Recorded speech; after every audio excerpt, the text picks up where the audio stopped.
আজকে প্রিয় সাংবাদিক ভাইরা, আপনাদের আসসালামু আলাইকুম। বক্তব্য শুরুতে আপনাদেরকে জানাই করতে হয় স্টেডিয়াম করতে হয়। আমি আপনাদেরকে আজকে কথা দিচ্ছি আনুষ্ঠানিক ভাবে, আল্লাহ যদি আমার দলকে পাওয়ারে নিয়ে আসে, আমি যদি হায়াতে বাঁচি, আমি এলাকার এমপি হই, ফার্স্ট প্রায়োরিটি 3টা উপজেলায় 3টা স্টেডিয়াম এবং 3টা হেলথ সেন্টার, যাতে মা বোনরা ট্রাফিকের যাবে তার বাচ্চা রাস্তায় কষ্ট হয়ে মারা না যায়, সেটা আর একটা চ্যালেঞ্জ হিসেবে এই 3টা এটা আমি করব।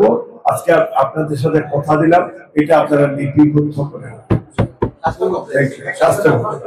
এবং এখানে আমি আরেকটা আমার এই বাড়ি, আমি আগামী কালকের থেকে আমি ফ্রি চিকিৎসা একটা পিছনে আমার প্রায় 1.5 বিঘা জমি আছে। আমি এখানে একটা কমপ্লিটলি হেলথ ওয়াইজ যাতে মানুষের চিকিৎসা পায়, এটার জন্য আগামী কালকের থেকে আমার এই অভিযান অব্যাহত থাকবে। এবং এটা যতদিন আমি বেঁচে থাকবো, এই বাড়িটাকেই আমি আলটিমেটলি একটা ফ্রি চিকিৎসার জন্য করবো। আমি দরকারে বাড়ি আরেক জায়গায় ডাক্তার আমরা ব্যবস্থা করবো। আমাদের ডেবের সাথে কথা হয়েছে, ডক্টর জাহিদ ভাইয়ের সাথে আমার কথা হয়েছে, ওনারা ডাক্তার দিয়ে আমাকে সাহায্য করবে। মালিক ভাই, সিলেটের 6টা আসন এবং সিলেট বিভাগের 19টা আসন, বিভিন্ন আসনে প্রার্থী তারা যেহেতু আপনি চেয়ারপারসনের উপদেষ্টা দলের গুরুত্বপূর্ণ অবস্থানে আছেন, এই প্রার্থীগুলো আবার কি রিভিউ হওয়ার সম্ভাবনা আছে কিনা, এবং আপনার এই যে 3টা উপজেলা 3টা স্থান নিয়ে আপনার যে নির্বাচন এলাকা, এর মধ্যে আপনার প্রধান সমস্যাগুলো কি, যেগুলো সমাধান করা প্রয়োজন বলে মনে করেন? ধন্যবাদ আপনাকে। প্রথম হচ্ছে যে আমরা যে স্লোগান বিশ্বাস করি এবং এটা আল্লাহর কথা আমরা প্র্যাকটিস করি। শহীদ প্রেসিডেন্ট জিয়াউর রহমান বলেছেন, ব্যক্তির চেয়ে দল বল, দলের চেয়ে দেশ। এবং দেশের বৃহত্তর স্বার্থে, দলের বৃহত্তর স্বার্থে যখন যে সিদ্ধান্ত আসবে, এটা আমরা মাথা পেতে নিই। এখন আপনার প্রার্থী দল চাইলে যদি মনে করে এটা দেশের স্বার্থে এটা পরিবর্তন করবে, এটা তো আমাদের কারো আপত্তি। আমরা যারা দল বিশ্বাস, আমরা যারা দল প্রেমিক, আমরা যারা দেশ প্রেমিক, আমরা 1 সেকেন্ডের জন্য এইটা অন্যদিকে থাকাবো না। এই নির্দেশ আমরা অক্ষরে করে পালন করবো।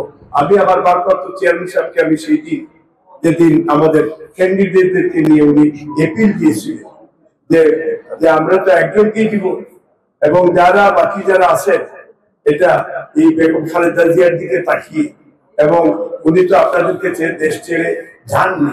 এই এপিল, ইমোশনাল এপিল শুনে আমি সাথে সাথে চেয়ারম্যান সাহেবকে ফোন করে বলেছি যে আমি দক্ষিণ সুরমা বেঞ্চুগঞ্জ পালাগঞ্জে আমি ক্যান্ডিডেট।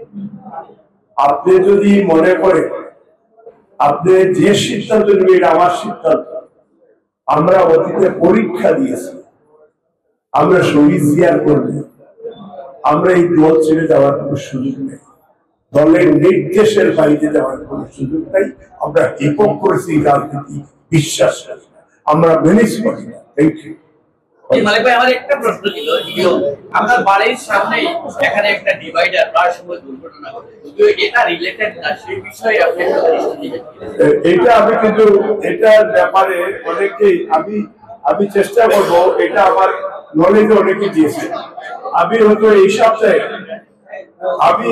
সপ্তাহে জেলা প্রশাসন এবং জেলার ওই যে আপনার ইঞ্জিনিয়ারের সাথে বা যারা এটার দায়িত্বে আছে তাদের সাথে কথা বলে 2টা ফিডব্যাক দেওয়ার আমি চেষ্টা করি। বলেন ভাই। আপনি তো ঠিক আছে, কিন্তু আরো তো অনেক ছিলেন, জামাল ভাইও ছিলেন, জামাল ভাই আপনার সাথে আছে, অন্য 2জন আপনার সাথে নাই, ওনাদেরকে আনার কি কোনো ব্যবস্থা আছে? তাছাড়া আরো বর্তমান যারা ভোটার, এর মধ্যে বেশি ভোটার হলো 22 থেকে 23 বছর বয়সী, ওরা কিন্তু জন্মের পর আওয়ামী লীগ পাইছে। এই তরুণ ভোটারদেরকে আকৃষ্ট করার জন্য আপনার পদক্ষেপ কি? তাছাড়া নির্বাচন পরিচালনার জন্য ইতিপূর্বে আপনার প্রতিদ্বন্দ্বী প্রার্থী জামাতের মোহাম্মদ তিনি পাড়ায় পাড়ায় ডোর টু ডোর দিয়েছেন এবং প্রতি পাড়ায় পাড়ায় কমিটি করেছেন, আপনি কি উদ্যোগ নিয়েছেন এই ব্যাপারে?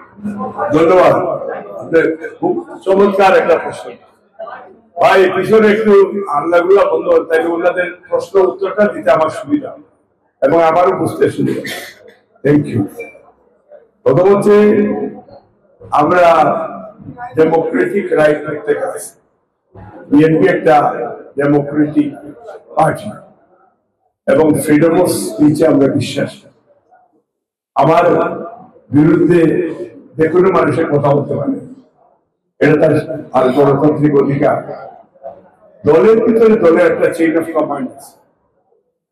আমরা দক্ষিণ মায় বালাগঞ্জে আমরা 5 জন 7 জন অনেকেই চেয়েছি। যেমন উল্লেখযোগ্য যেটা ওই যে জামান, তারপরে আদনান আছেন, জেলার প্রেসিডেন্ট খান সাহেব আছেন, সালাম সাহেব, আমি আছি। আমাকে কাইম সাহেব কথা দিয়েছে, আমি ওনার সাথে একাধিকবার কথা বলেছি, দেখা করেছি। উনি বলেছেন যে বড় প্রোগ্রাম যেগুলি হবে উনি প্রত্যেকটা প্রোগ্রামে কম্পারেশন করবে এবং ওনার আন্ডারে যারা আছে তারাও আমাকে সহজ। এবং আমি কৃতজ্ঞ আমাদের 3টা উপজেলায়, যেমন দক্ষিণ সুরমা উপজেলা প্রেসিডেন্ট সেক্রেটারি ফুল টিম, প্রত্যেকটা union president secretary full team তারা আমাদের সাথে বালাগঞ্জের উপজেলা প্রেসিডেন্ট উপস্থিত, তারা ফুল টিম বালাগঞ্জ দক্ষিণ সুরমা আজকে আমি আপনারা খোঁজ দেবেন। 3টা উপজেলা আমরা ইউনাইটেড, দেশ বেগম খালেদা জিয়ার নির্দেশ, তারেক রহমানের নির্দেশ, এটা পালন করে 3টা উপজেলা তৃণমূল শনিবার দিন ইনশাল্লাহ আমরা আশা করছি আপনারা এই তৃণমূল এবং দক্ষিণ বা 6টা ওয়ার্ডেই তখন করে দিবেন। আমাদের যে সিটিতে যারা গেছে কিন্তু এরা আমাদের ভোটার, তারাও আমার সাথে। আমি দেখবেন আপনারা আমার হচ্ছে গ্রাসরুট লেভেলে আমি কাজ করি। দলীয় সিদ্ধান্ত যত বড় নেতা আমরা হলাম, এর বাইরে যাওয়ার কোন সুযোগ নেই সাময়িক ভাবে।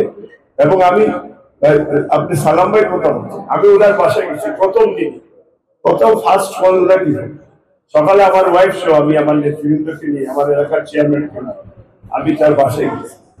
উনি হয়তো হয়তো ছিলেন না, বাড়িতে ছিলেন না। ওনার ভাই আমাকে চা কফি 1 ঘন্টা এবং কথা ছিল যে উনি ভাই বলছিলেন যে উনি কথা বলেন, তাই হয়তো ওনার কারণে উনি পরে লন্ডন চলে গেছেন। এখন লন্ডন থেকে আসছেন, আমি ওই দিন রাত্রেও গেছি, উনি হয়তো একটু আর্লি ঘুমায় গেছে, আমি ডোন নক করেছি। এবং আমি আশা করছি ওনারা একটা এক পরিবারের মধ্যে ভাই ভাই কিছুটা হলেও অমিল মাঝে মাঝে থাকে, কিন্তু এক ভাই আর ভাই ছেড়ে দেয় ব্লাড। আমরা এক জায়গায়, আমরা বিএনপি পরিবার, আমরা একে অন্যকে ছেড়ে দেওয়ার কোন সুযোগ নেই। এইটা ইনশাল্লাহ দেখবেন আপনি অচিরেই আমরা একসাথে থাকবো। তরুণদের যে বিষয়টা, তরুণদের বিশেষ করে আমাদের দক্ষিণ সুরমা ফেঞ্চুগঞ্জ বালাগঞ্জ এই এলাকাটা আমরা আগেও বলেছি যে এই এলাকাটা সবসময় একটা অবহেলিত এলাকা। এই এলাকায় মুক্তিযুদ্ধের সময় সবচেয়ে বড় মুক্তিযুদ্ধের পক্ষে ঐতিহাসিক ভূমিকা পালন করেছিল এই দক্ষিণ সুরমা ফেঞ্চুগঞ্জ বালাগঞ্জ। মুক্তিযুদ্ধের যত বড় বড় কমান্ডার, যত বড় বড় নেতা ছিল স্বাধীনতার আগে বা স্বাধীনতার পরে, এরা সব ছিল এই দক্ষিণ সুরমা ফেঞ্চুগঞ্জ বালাগঞ্জ। আপনার সেই সময় আওয়ামী লীগ বলেন, জাসদ বলেন, নেপ বলেন বা অন্যান্য বা বিএনপি বলেন, সব বড় বড় নেতাগুলি কিন্তু দক্ষিণ সুরমা। এই দক্ষিণ সুরমা অনেক বছর একটা গেপ, গত 15 বছরে আমাদের যুব সমাজের জন্য এই এলাকায় কোন ধরনের এই ধরনের কোন পরিবেশ করে আমি এটা আমরা রিসার্চ করতেছি। আমাদের একটা রিসার্চ টিম আছে, এই রিসার্চ টিম আজকে যারা এখানে উপস্থিত তাদেরকে সাথে করে ইয়াংদের নিয়ে একটা রিসার্চ টিম করতেছি যে কি কি বলে আমরা আমাদের কৃতি সন্তানদেরকে আমরা সেভ করতে পারি। কারণ দক্ষিণ সুরমায় বিভিন্ন স্টেশনে অনেক ধরনের আমরা সেই দিয়ে আমি একটা সেমিনারও গিয়েছিলাম,